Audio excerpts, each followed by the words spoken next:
This Good Morning Northwest morning sprint is brought to you by Bill's Heating and Air Conditioning. It's 6:53, time to get you ready to take on the Friday and the weekend in the morning sprint. Sydney Charles has the latest details from the Middle East on Israel's war with Hamas.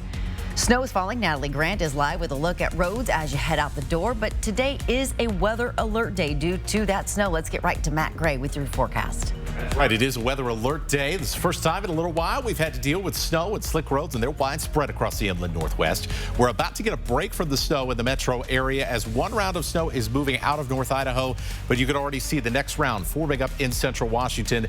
That will become a problem around the metro as we head through the middle portion of the day with more snow added on for your evening commute.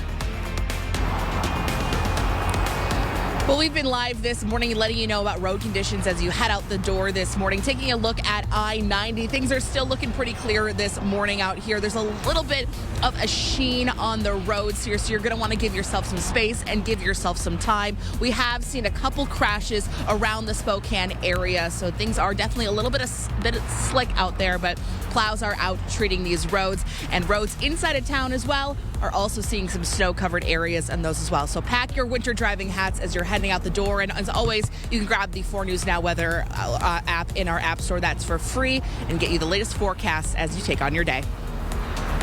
Breaking news this morning of an Amber Alert in Teton County, Idaho that we want you to be aware of. 10-month-old Zeke Gregory Best of Victor, Idaho is believed to have been abducted from his home by his biological father, 48-year-old Jeremy Albert Best. He is 5'11", 245 pounds, with brown hair, green eyes, and a graying beard. He may be driving a 1995 black Chevy Tahoe with Idaho plates and is known to be heavily armed. He's also known to have connections in Alpine and Jackson Hole, Wyoming. If you see him or know where he might be headed, call 911. And breaking news out of the Middle East. The ceasefire is now over. Overnight, Israel resumed combat operations. And this morning, there are new claims that Israel was alerted about the October 7th Hamas attack months in advance. The New York Times reports the Israeli military reviewed a Hamas document last year, which called for, quote, a barrage of rockets at the outset of the attack, drones to knock out the security cameras, and automated machine guns along the border. Israeli intelligence reportedly dismissed the plan as aspirational, but Hamas followed the blueprint with shocking precision.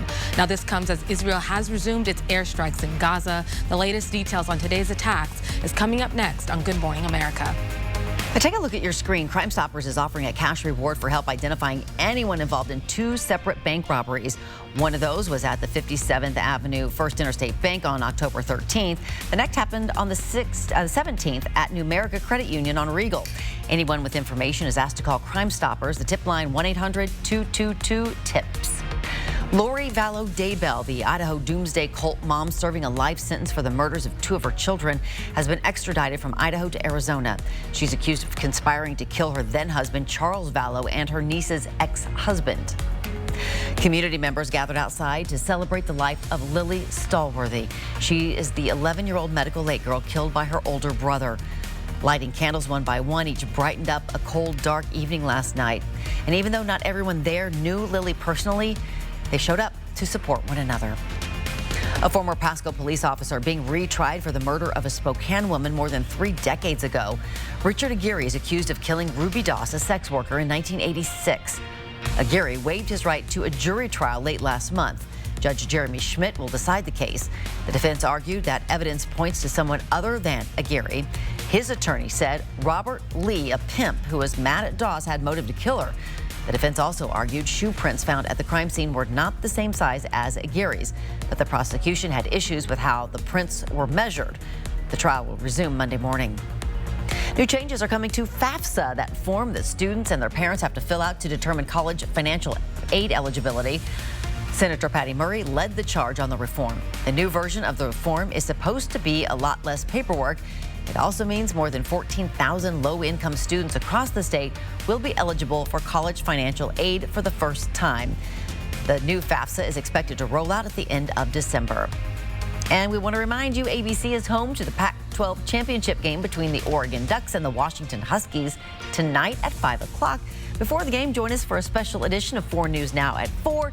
Then stick around after the game for highlights and a look at the future of the Pac-12 conference. We'll be back with Matt's full forecast right after the break.